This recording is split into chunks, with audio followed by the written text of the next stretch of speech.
आज से हम लोग जिस विषय की शुरुआत करने जा रहे हैं, इस विषय का नाम है साइंस। आप ग्रुप डी से लेकर यूपीएससी तक का एग्जाम दीजिए, साइंस आपको किसी न किसी रूप में पूछी जाती है। मैक्सिमम एग्जाम में डायरेक्टली पूछी जाती है, तो कहीं कहीं पर इनडायरेक्टली पूछी जाती है। 12th तक लगभग सभी लोग साइंस पढ़ते हैं, चाहे आप मैथ से हो या बायो से हो, इससे फर्क नहीं पड़ता। लेकिन 12th तक जो आपको साइंस पढ़ाई जाती है वो होती है रटंत विद्या पर आधारित।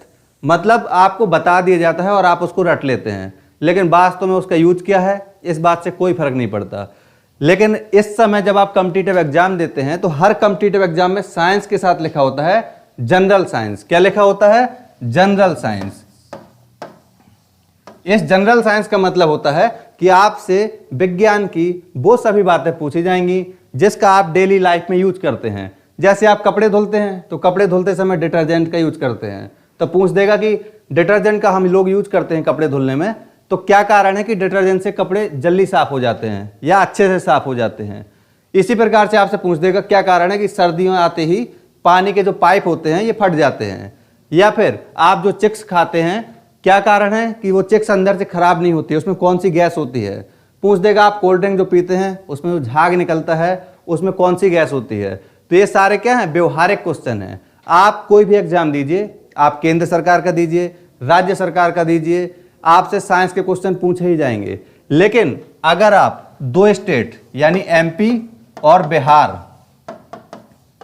इन स्टेट के एग्जाम देते हैं तो यहां पर तो साइंस का बाबू इतना ज्यादा योगदान है कि ये मान लीजिए कि कभी कभी यही तय कर देता है कि आपका एग्जाम क्वालिफाई होगा या नहीं होगा।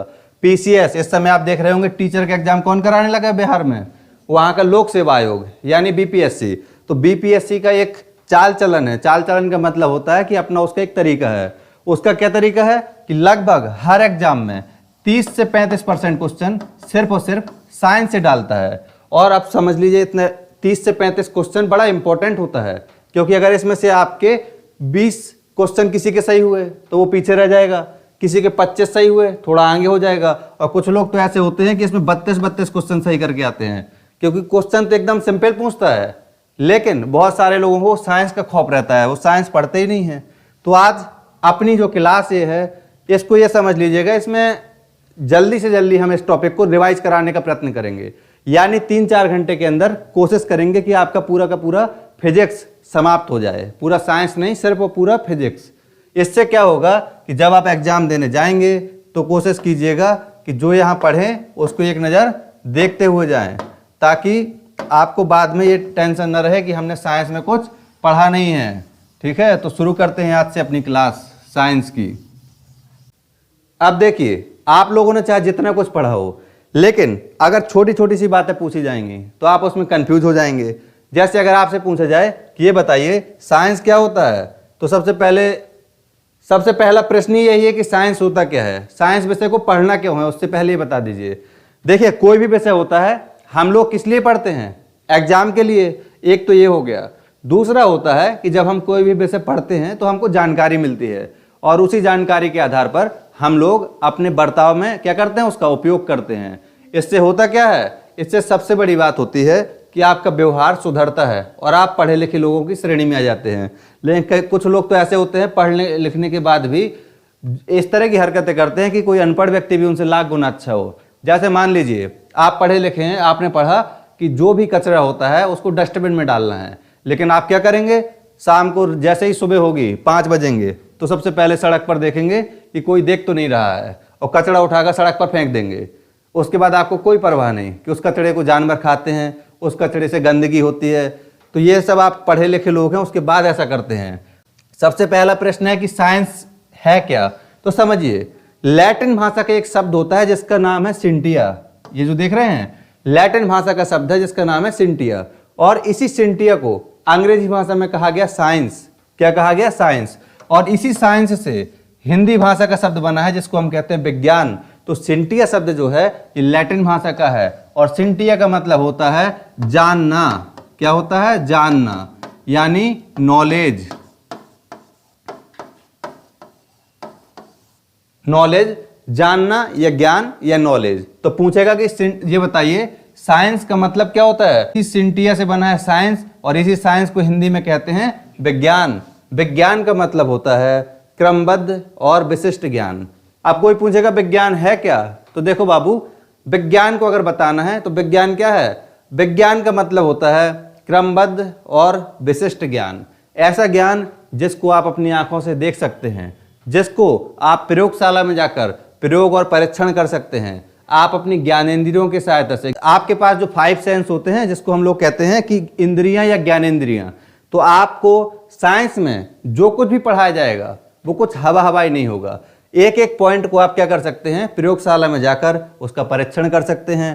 प्रयोगशाला में आप उसके बारे में जानकारी हासिल कर सकते हैं। इसीलिए कहा जाता है कि ज्ञान और विज्ञान, इनमें बड़ा अंतर होता है।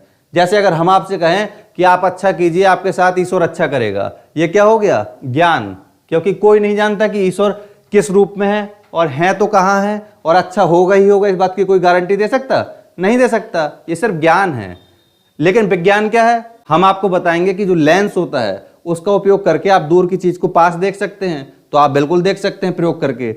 हम कहेंगे कि आप गर्म पानी में अपने कपड़े डाल दीजिए धुलने के लिए, तो अच्छे से धुल जाएंगे। इसको आप तुरंत जाइए और गर्म पानी में डाल दीजिए, वाकई अच्छे से धुलेंगे। क्यों? ये सब साइंस है। साइंस का सीधा सीधा मतलब है कि ऐसा ज्ञान जिसको आप देख सकते हैं, प्रयोग कर सकते हैं, और इसमें कोई भ्रामकता नहीं है। साइंस का मतलब ये है कि आपको तर्क सहित बात करनी है। साइंस में क्या है? तर्क।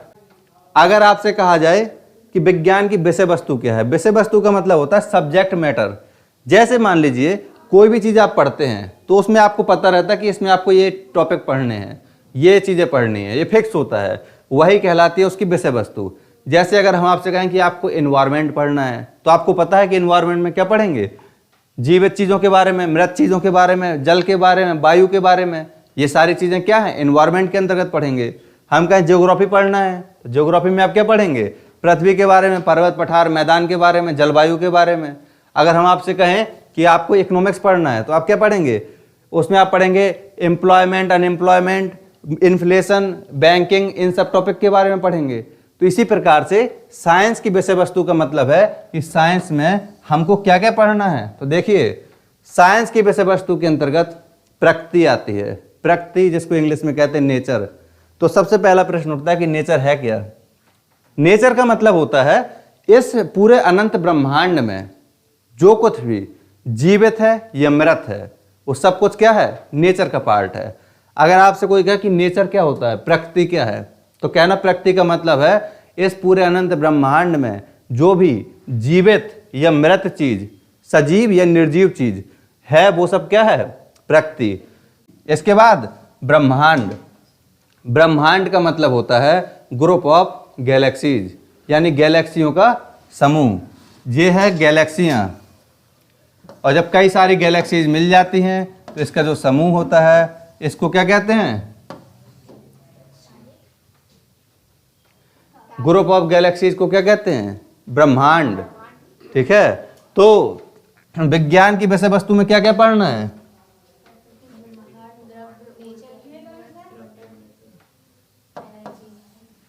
क्या क्या पढ़ना है? प्रकृति के बारे में पढ़ना है और ब्रह्मांड के बारे में पढ़ना है।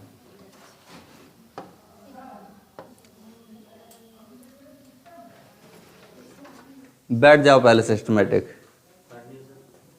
बैठो।